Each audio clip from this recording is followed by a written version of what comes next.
Sapang Bato ay isa sa pinakamalayong barangay na sakop ng lungsod ng Angeles. Dahil sa lokasyon nito, hindi ito nagiging sentro ng kalakalan. Malayo ito sa mga establishmentong matatagpuan sa Autonomous City of Pampanga. Bagamat may kalayuan ay dinarayo pa rin ito ng mga turista. Ilan lang sa mga tourist spot ay ang Puning Hot Spring, pagsakay ng 4x4 truck at trekking. Lingid sa kaalaman ng nakararami, dito rin masisilayan ang Grotong Hapon. Ano nga ba ang Grotong Hapon at ano ang pumapasok sa isip nating mga Pilipino sa tuwing nakakarinig ng salitang Hapon? Nakapanayam namin ang isa sa mga nakaranas ng hirap sa buhay noong panahon ng nanakop ang mga Hapon. Ano pong pangalan nyo? Ako si Purisima Tiangco. Ilang taon po kayo nung dumating yung mga Hapon? Mga 5 years old ako noon. Nung dumating yung mga Hapon. Saan po kayo nakatira nung mga panahong yun? Sa Sabang Bato. Sa Sapang Bato. So, ano po yung mga naranasan nyo habang andito po yung mga Hapon? Yung naranasan ko noon na nung nandoon sila na nasa Sapang Bato kami noon, doon din sila nakatira doon sa quarters nila doon eh. Yung meron naman mababait, meron naman yung mabagsik. Minsan nga, binibigyan pa kami ng mga pagkain nila. So, ano po yung mga alaalang iniwan ng mga Hapon na hindi nyo makakalimutan? Yung time na yon na ang hindi ko makakalimutan na ginawa ng mga Hapon ay yung kinuha yung pinsan ko noon, dalaga yon. Basta na lang kinuha nila tapos hindi namin alam kung saan nila dinala. Hanggang sa panahon na ito, hindi na namin Hindi nakita. na po siya nakita. Ilang taon po siya noon nung kinuha? Mga siguro yun, mga 17. Dalaga siya noon ako maliit. Ano po yung ginagawa ng mga Hapon sa mga nahuhuli po nilang mga Pilipino? Yung mga iba, lalo na yung mga lalaki, kinukuha nila tapos ginagawa din nilang mga katulong o kaya yung kinukuha nila na parang inaano din na parang sundalo sinasama sa kanila. Kayo po, ano po yung ginagawa nyo? Kunwari, kinuha po yung kamag-anak nyo, pinapabayaan nyo lang po ba ng ganun? Wala ka naman magawa ng time na yun eh kasi wala nga dahil nagtatago nga kami eh. Saan po kayo nagtatago kapag... Pag alam namin mga dumarating na sila, nagtatago kami sa yung dugout na sinasabi nila yun. May mga hukay kami sa yung parang pong underground?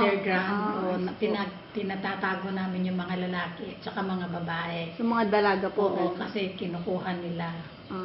Sino pa po yung kilala nyong nabiktima po ng mga Hapon?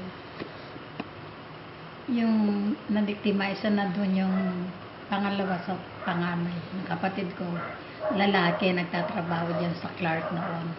Eh nung dumating yung mga Hapon, nagpaano na sila, yung mga aeroplano, ng bomba.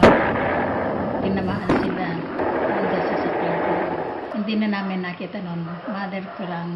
Father ko, ang pumasok sa Clark para tingnan yung bangkay niya. Nakita, nakaluhod siya doon sa ng puno ng akasya. Pero may tama na siya noon. Patay na siya noon. Ano pong ginagawa ng kapatid niyo sa Clark? Siya noon, nagtatrabaho siya noon sa loob. Ang pagkakatayo ng Camp Statzenberg na kalaunan ay naging Clark Air Base ang siyang naging simula ng pag-unlad ng Sapang Bato. Nang sinakop ng mga hukbong Hapon ang Angeles noong 1942, ilang oras matapos ang pagbobomba sa Pearl Harbor, ay sunod nilang inatake ang Clark Air Base, isang kaganapan na hindi nila inasahan. Ang pagbagsak ng Maynila at Bataan ay naghudyat sa simula ng isa sa pinakakarumal-dumal na pangyayari sa kasaysayan ng Pilipinas, ang Death March.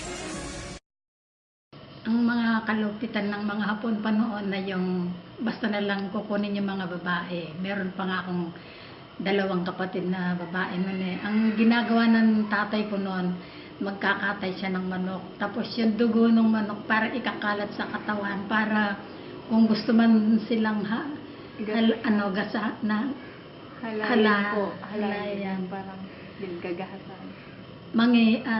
Parang mangingilag yung mga Hapon. Para po maiwasan yung Oo. ganung pangyayari. Oo, siyempre para mandiri sila yung ganun. Ilang taon na po yung yung mga kapatid niyo? Mga ganong edad, 17. 17. Oo.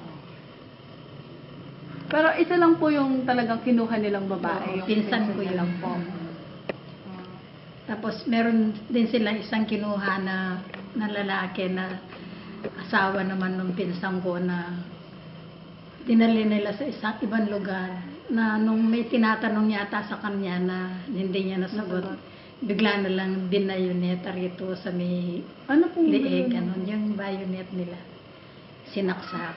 Namatay po siya? Oo, tapos yun, namatay din yun. So, marami rin po kayong kamag-anak na Oo, kasi noon, yung mga ganon, sama-sama pag-evacuation na. Siyempre, kayo magkakamag-anak. opo. Damay-damay kayo, magkakasama kayo sa ibang lugar, ganon. So, parang isang malaking pamilya kami. Saan po kayo na-evacuate po nung mga panahon? Yung una doon sa Sapang Bato. Tapos nung dumarating na yung mga Hapon na dumami na sila sa Sapang Bato at masyado na silang nanggugulo sa mga Pilipino. Lumipat kami napunta kami sa Bicol. Sa Bicol Yung po. tawag nila na isang baryo. Saan po yung baryong yun? Parang bandar yan sa may papuntang expressway, papunta roon. Tapos San doon na lang po, Fernando. yun na lang po yung last na parang quarters nyo na para Doon kami matagal na nagirahan. Sa kasagsagan ng ikalawang digmaang pandaigdig, karamihan sa mga estrukturang naitayo sa Sapang Bato ay tinupok ng apoy. Ang malupit na sagupaan ay nagresulta sa milyong-milyong pagkamatay ng maraming Pilipino at Hapon. Alam niyo po ba yung grotong Hapon or may narinig na po ba kayo about doon? Noon parang may naririnig akong gano'n na kwento-kwento nila ng mga matatanda noon. Kaya lang, yung itsura noon hindi ko nakita, nadidinig ko lang. Hindi niyo pa po talaga nakita. Sa kadahilanang wala kaming nakuhang impormasyon tungkol sa grotto mula kay Lola Purisima, kami na mismo ang nagtungo sa Sapang Bato upang hanapin ito.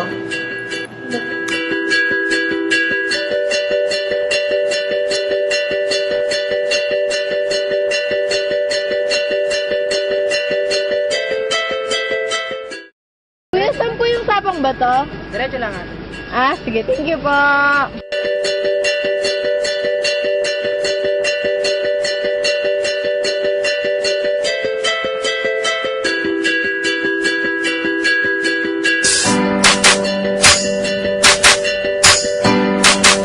Pagdating sa Sapang Bato, tumungo kami sa health center na inakala naming barangay hall. Ang pakay namin ay kumuha ng impormasyon patungkol sa Grotong Hapon. Itinuro nila sa amin ang kasalukuyang lokasyon ng barangay hall.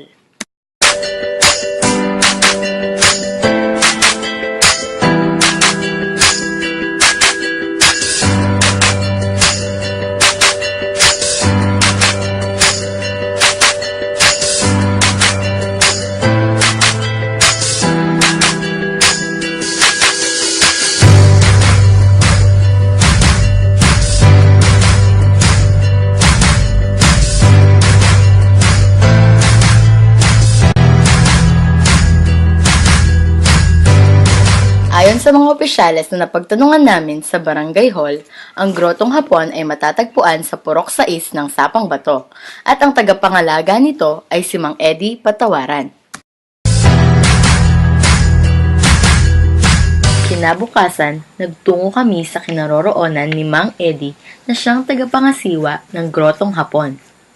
Si Mang Eduardo Patawaran o mas kilala bilang Mang Eddie na isang jeepney driver ng Sapang Bato ay ang tinuturong tagapag-alaga ng Grotong Hapon. Na itayo yung tinatawag na Grotong Hapon. Mga 1983. Una po, 83. 83 yung isa, tapos yan, 86. 86 na siya natapos. Sino po yung mga bumili ng lupa? Tsaka ano po yung dahilan nila kung bakit po nila binili yan? Yun nga, yung dahilan nila, gagawa sila ng grotto. Tapos binili namin yun dun sa may-ari ng Doon pa sa taas. Sa karbon ko. Karbong ko po. Bali, yung karbong ko po, sila po talaga yung may-ari ng lupa po na yun. So, rights lang nila. Kinukuha ng barangay yung panang yung isang kapitan. Hindi binigay. Gagawin dyan park. Park. Sa pagsikat ng haring araw, ang grotto ay nagsisilbing templo at panalanginan para sa mga Hapon. Pagsapit ng gabi ay nagiging taliwas ang kanilang pakay. Sa paglaganap ng dilim ay siya rin namang pagsisimula na maisakatuparan ang ikinukubling misyon. Ayon kay Mang Eddie, minsan niya nang namataan ng mga ito na pasikretong naguhukay at tila mayroon silang pakay na lingid sa kanyang kaalaman. Ang kanyang hinala ay naghuhukay sila ng ginto sa grotto. Dahil haka-haka rin noon na ang mga lugar na ganito na malapit sa sementeryo ay may kayamanang nakabaon.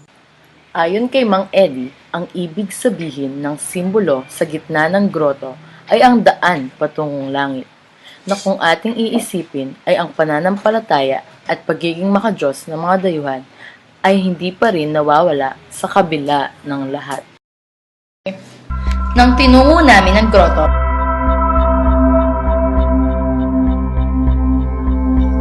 kasabay ng paglipas ng panahon, ito ang aming nadatnan. Mapapansin din ang mga di kaaya-ayang sulatin sa mismong grotto. Ang dating sagradong lugar ay nagmistulang abandonadong lupain. Dahil sa pagkasira at pagkupas nito, naglipana na rin ang mga kwento at ala-alang naganap sa naturang lugar.